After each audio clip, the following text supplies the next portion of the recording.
Acontece muito isso. Só que não se pode divulgar muito o suicídio. Por quê? Eu fui atrás de saber o porquê. E por isso que a gente pensa que não existem tantos suicídios assim. Porque, em geral, a gente toma conhecimento daqueles poucos, que são muitos, até um seria muito, mas aqueles que estão próximos da gente. Eles não são noticiados e há um motivo para isso. Que é, no século XVIII foi escrito um livro que falava do sofrimento do jovem, não vou saber falar, mas eu tentei escrever em português aqui, que é Werther, que é a história de um jovem que se apaixona por uma menina, novamente, ele se apaixona por uma menina, só que essa menina é casada, eu vou dar o spoiler do livro. Essa menina é casada e ele não consegue concretizar o romance e ele se suicida. Naquela época, no século XVIII, não tinha as mídias sociais, mas tinha muita força o quê? Os livros e a imprensa. E aí, muitos jovens que leram aquela história no livro também cometeram suicídio. E aí, os psicanalistas começaram a estudar esta situação e denominaram como a repetição de Werther, que é o quê? É quando você se identifica com uma situação, mesmo que ela seja ruim, você pratica ela. Então, por isso que com o suicídio não se é muito noticiado, para que não haja essa ação de Werther, para que não seja copiado. Aconteceu também um período semelhante com, vou falar de duas pessoas da mídia, né, que tinham, como é que eu vou dizer, que eram famosas lá uma de Hollywood e outra, uma no cinema e outra na música, que era a Marilyn Monroe e o Kurt Cobain. Foram dois que seguiram mais ou menos essa linha, essa repetição. Então, por isso que não se pode falar, não se pode divulgar tanto a questão do suicídio. E uma das questões também que não se deve fazer é quando uma pessoa diz assim, então eu vou me matar.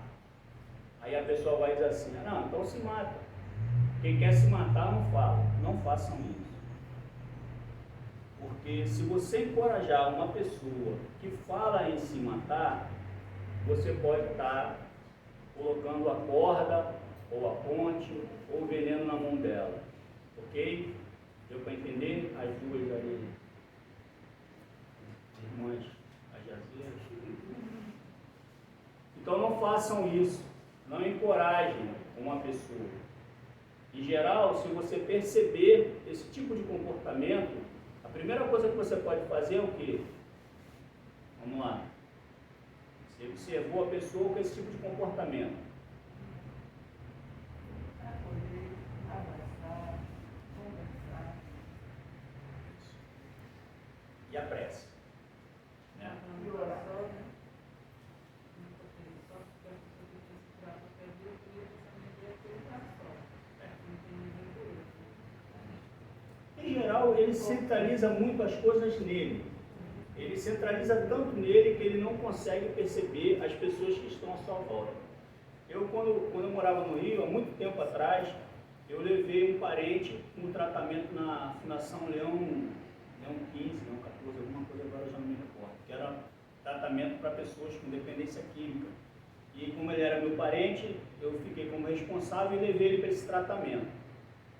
E aí lá, tem uma hora que tem as reuniões e tal, cada pessoa conta a sua história, e teve uma história que me chamou muita atenção, que foi a história de um rapaz que estava naquela fase terrível do vício, e ele decidiu se suicidar. Ele foi escrever uma carta, botou lá e saiu para se suicidar. Quando ele saiu, ele indo pelo caminho, ele contou os outros colegas dele, que bebiam com ele, também que eram alcoólatras. e falaram para ele que tinha uma pessoa, que era um outro amigo, fazendo aniversário. E eles foram para essa festa de aniversário. Chegou lá, ele tomou um porre, apagou. Passaram-se algumas horas, parece que passou até um dia. Ele acordou no outro dia, não se lembrava de nada e esqueceu de se suicidar. Quando ele voltou para casa, todo mundo ficou desesperado. Não esperava receber ele, achava que ele já tinha se matado. E ele contou essa história nesse grupo lá que eu participava, e eu achei muito interessante, porque na verdade, de uma certa forma, o que fez com que ele não se suicidasse foram os companheiros dele de bebida.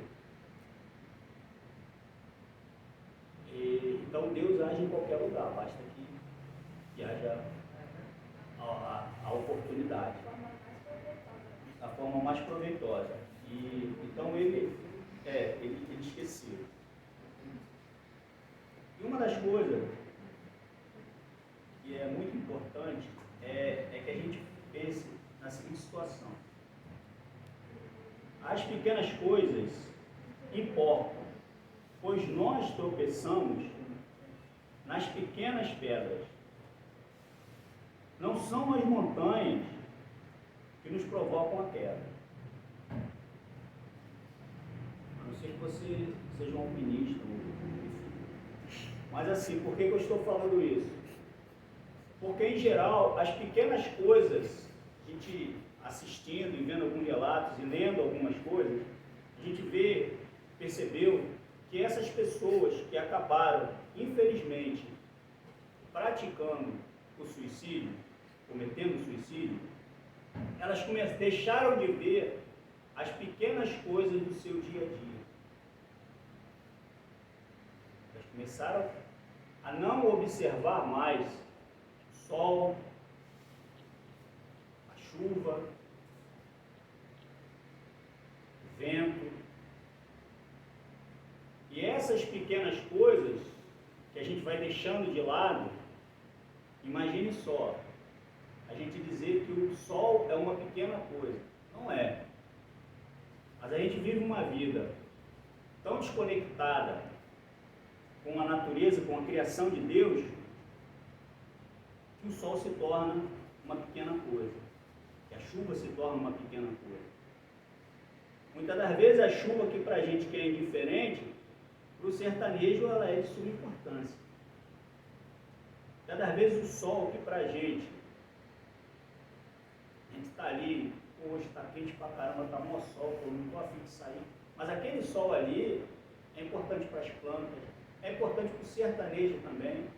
Ou seja, essas pequenas coisas para a gente que vão ficando de lado, porque em geral eu conversava com uma pessoa que já tinha tentado o suicídio, e essa pessoa dizia o seguinte, que ela lia livros de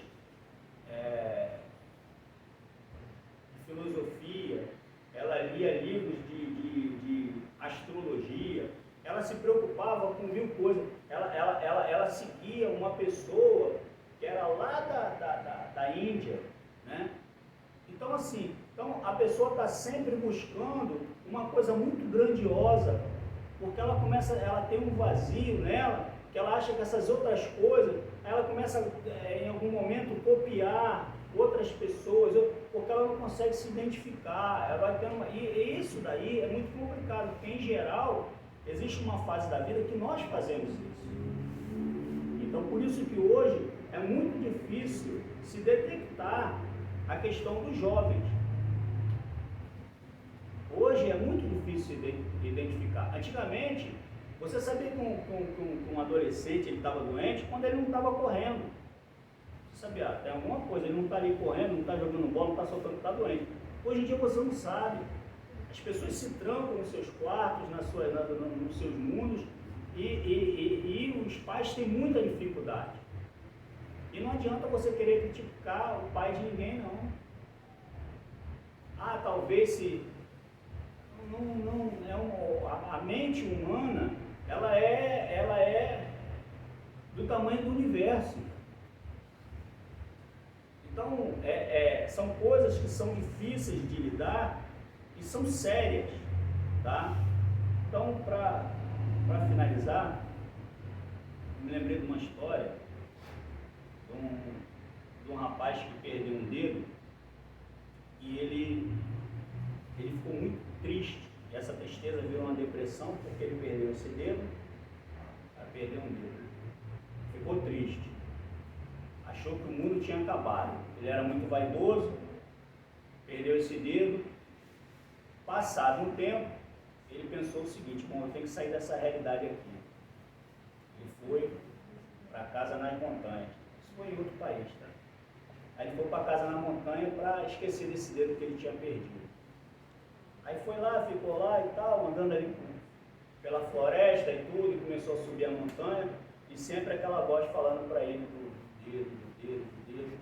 E ele foi subindo a montanha. Quando chegou lá em cima, ele pensou: eu vou me jogar daqui, eu vou me suicidar. Perdi o dedo, aquelas vozes falando na cabeça dele. Aí ele olhou para um lado e viu uma pessoa que não tinha os braços. Aliás, não é que ele não tinha os braços, ele tinha só dessa parte aqui para trás, ou seja, ele não tinha os antebraços, né? Ele tinha só os braços. Né? E ele olhou e essa pessoa estava dançando, só dançando, e ele começou a ficar sem entender o porquê que essa pessoa estava dançando.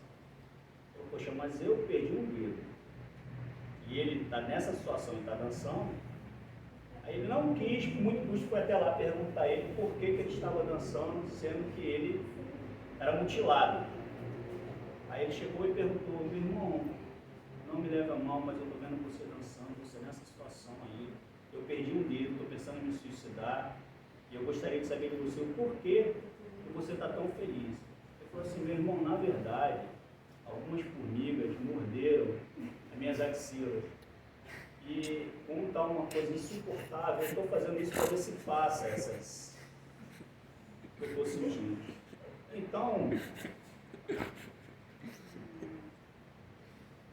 Então, na verdade, a gente tem que ser feliz, tá? A gente tem que rir, a gente tem que brincar. Quando for sério, a gente fala sério. Quando for a gente brincar, a gente brinca. Deus abençoe, muito obrigado.